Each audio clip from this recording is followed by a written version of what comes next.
welcome back to my channel. Today is such an exciting and just fulfilling day for me, and I wanted to share it with you on the channel because it's actually all about YouTube. So if you guys are not aware of, if you haven't noticed, we finally hit our 1,000 subscribers milestone, and I couldn't be more happy. I think it's so crazy how when you think about a thing and you envision it and it actually like plays out the way that you had planned, there's nothing more amazing or incredible than that, to validate that there is a higher power that conspires to make things happen for you, and you must tap into it.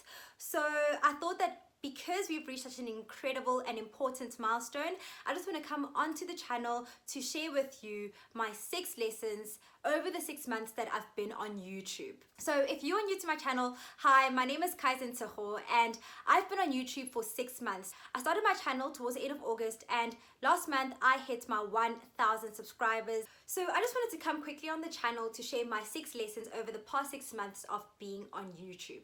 So I wanted to start off by sharing like why I decided to start my channel. Essentially, I was studying in 2018, and in 2019 I felt really like slowed down. I felt like, yes, I was being challenged at work, but I also wanted a creative outlet because at heart I am just a natural creative. I've always had a blog, I've always been creating content, and this is the first time that I've started experimenting with like visual or video content, and I'm absolutely loving it. I wouldn't go back to writing. So that's essentially the reason why I decided I wanted to, not really why I decided I would start a channel, but the reason why I ended up starting my YouTube channel is because I needed that creative outlet. So the second lesson that I learned in starting my channel is it's very important to pivot. Sometimes we might have a vision of what we want the channel to look like, and I'm talking to like fellow creatives, or what you want a specific thing to be.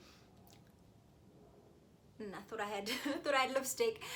It's okay to change your mind, and it's okay to deviate from the plan. I mean, when I first started my channel, I thought that I was going to do book reviews, I was going to do fitness videos, and I was going to do hair stuff, and I ended up doing hair stuff and beauty. And I'm actually going to start dabbling in a little bit of home decor, but that's just another thing for later on down the line. So it's okay to change your mind. It is your own free creative space to do as you wish. When you start now bordering onto conversations around, okay, I want to monetize, then you need to be a bit more strict. But if this is a creative outlet for you, which I'm sure it is for a lot of people, then it's really okay to change your mind. And I think that goes with everything in life. Life is so long, guys. Life is so long, life is so full, life is so rich, and it would be a shame to live the most rigid and rule-orientated, rule-based life and miss out on all these amazing, spontaneous things that can come your way if you just decide to deviate from the status quo and from the path that is most chosen. So yeah, the third lesson that I learned, and I actually touched on it in my second point, is you're in charge. Never forget that. Or let me actually say, these are my lessons. So let me talk about it from my perspective. I just never want to be so self-absorbed, you know, on the channel. But yeah, I think I had to remind myself a lot of times that I'm in charge. There were certain things that people wanted to see, that they advised me to do, and it's great to take advice, you know, but it really is your prerogative when you want to decide to implement it. You're in charge, and you can decide what goes on your channel, what doesn't go on your channel, what kind of music, how you express yourself, all of those things. You're in charge, and it is your channel. And then I think the next point, or the next lesson for me, was I started it off and it was fun. Like in the beginning, it was like the most amazing thing, and then I started growing, and then the pressure came, and I really have performance anxiety. Like, have anxiety around posting and around just putting my content out there.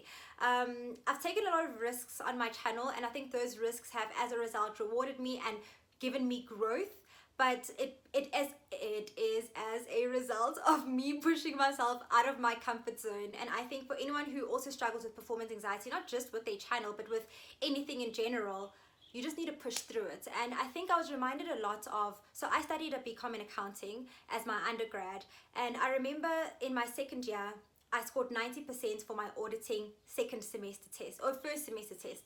Now, you know how much semester test counts. They count a lot, obviously, towards your, what do you call it, towards your semester mark, or I don't know. And I got this performance anxiety with my second test, and I was scared to write it. and I messed it up.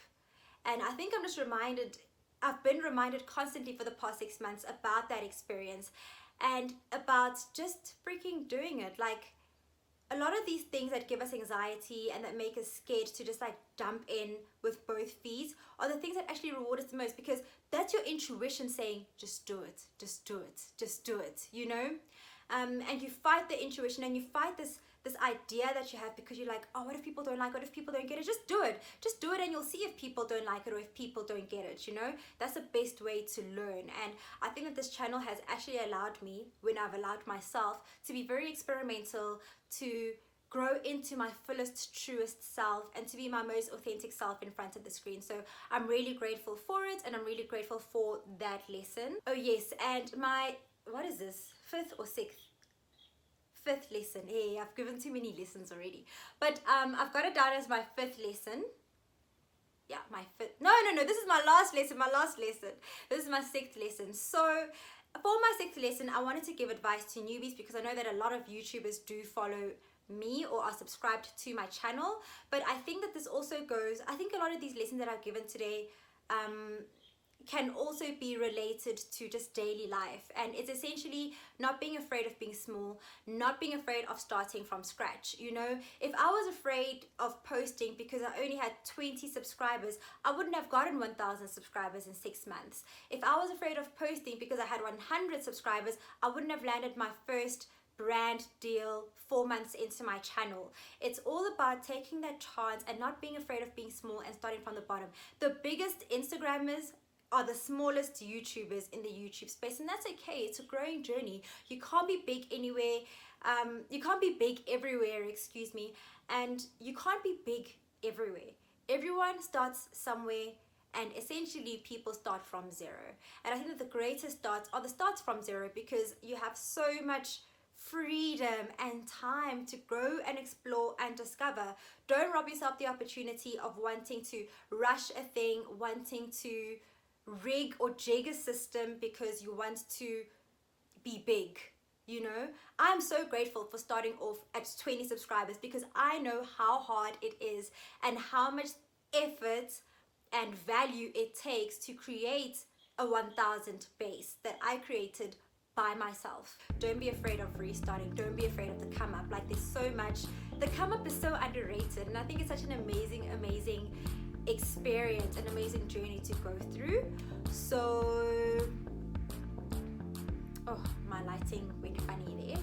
But yeah, guys, I just wanted to come into the channel and say thank you so much for my first 10,000 views video. My Estee Lauder video just blew up. Well, not really, it didn't really blow up, but from my terms and my size, I see it as like my blow up video. 10,000 views, it's incredible, it's amazing. I thank you.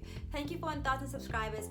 Thank you so much for being a loyal base, an engaging base, and I pray and hope and urge you to continue to be as engaging as you've always been. Like, as we grow bigger and bigger and bigger, I will never forget all the people that I started with. You first 1,000 are the most special and priceless people to me on my channel, and I really, really do appreciate you guys. And that's essentially all that I wanted to come here to say is thank you for 1,000 and to infinity and beyond. Ciao for now, guys.